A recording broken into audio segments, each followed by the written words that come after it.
Hello and welcome back to How Manage Caretaker series. So in the last video we were able to accept our invitation, which is the caretaker invitation, which we were invited by the owner.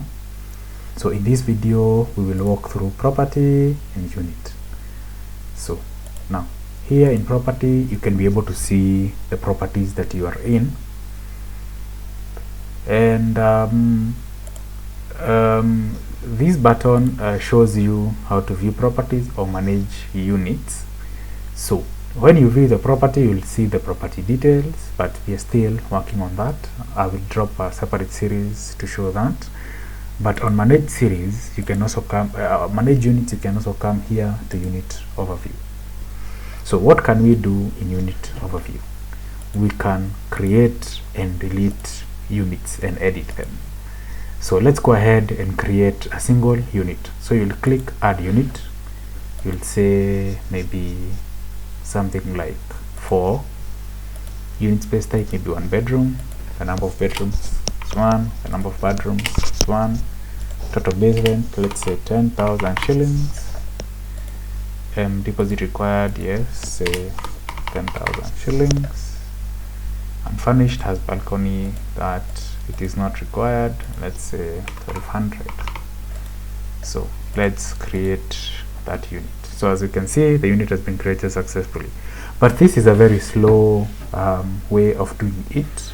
So if you want to create multiple units, you'll come here and add units per floor.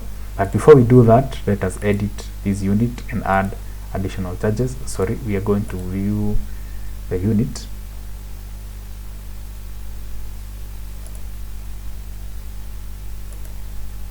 Yes, so when you view the unit, you can see the history and everything else. So you can add additional charges here.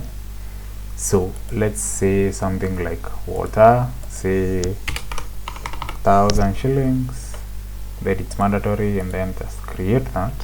So as you can see, the graph has actually updated itself. You can see that the amount has been adjusted from 10,000 to 11,000. So when you go back to unit overview, you'll actually see what you have done. So let's bulk create units. Let's select,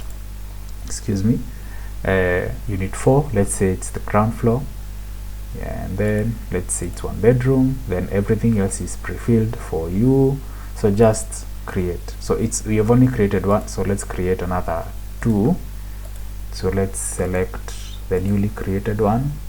Then say 1 bedroom, everything else is pre-filled for you. But then let's say units per floor, let's say like 4 units, and then create. So as you can see, we have created another 4 units.